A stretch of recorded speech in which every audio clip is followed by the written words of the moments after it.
Tuingie uwanjani tuone klabu ya Arsenal iliwezaje kupata ushindi wa chuma 3-0 kwenye game yao ya ufunguzi walipia pale nchini Uingereza, huko Coventry City wao wakikaribishwa kwa adhabu hiyo nzito, si mchezo. Sasa Arsenal walikuwa na momenti zao tatu kubwa ambazo ziliwafanya wafanikiwe ndani ya uwanja. Kwanza ni overload upande wa kushoto, Zoris pamoja na Calafiori walikuwa wanazidisha nguvu nzito kwa kijana ambaye anaitwa Milan upande wa kulia ambaye alikuwa ni beki, so alikuwa anajikuta anakuwa na majukumu mazito zaidi. Ndio maana bao la kwanza alifanywa high pressing na Zoris na baadaye Calafiori akazama ndani, akachukua mpira akapiga cross, Kai Havertz anafunga bao la ufunguzi, si mchezo. So ni kama Mikel Arteta alishajua ubovu upo wapi kwenye kikosi chao, ndio maana akawa ame-overload upande wa kushoto mwa uwanja, si mchezo. Lakini pia jambo la pili, Arsenal walifanikiwa zaidi kwenye aggressive counter pressing, nikiwa na maana timu nyingi ndogo huwa zinategemea zipate chance kupitia counter attack, lakini Arsenal walikuwa smart sana kwenye kuzuia hayo mashambulizi ya haraka ambayo vijana walikuwa wanataka kuyafanya. So muda mwingi walipojaribu kufanya mashambulizi walijikuta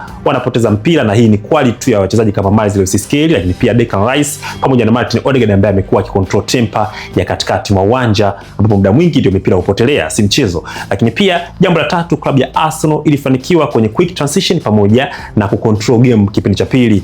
Vijana walipoteza mpira tu, Declan Rice akafanya movement, akazama mpaka ndani kabisa pale, akapiga pasi juu, then wanapiga cross ndani, wanafunga bao lao, ambapo Frank Lampard probably alikosa mbinu ya kusema tena atarudi mchezoni akiwa anaongozwa chuma 3-0 ikiwa tayari ipo 3 hapo, si mchezo. Kwa hiyo Arsenal walifanikiwa kwenye hayo maeneo matatu makubwa. Lakini vitu vya ziada zaidi kwa Arsenal ni kwamba kwa sasa pia wamebadilisha mfumo wao wa kupiga kona kama watu walizoea. Unajua wengi tulizoea kwamba Arsenal wanapiga kona ndefu nyingi, lakini kwa sasa hivi pia wanapiga kona fupi fupi ambazo pia zinatengeneza big chances, na ni kama wanajua ambacho wanakifanya. So teams ziwe makini sana zinapokutana na Arsenal kwenye upande wa kona kicks. Key players siku ya jana ambao walipiga sana kazi, Declan Rice, Martin Odegaard, Zoris pamoja na Bukayo Saka walifanya movement ambazo zilisaidia sana klabu ya Arsenal kupata ushindi chuma 3-0. Pia Sports to the world.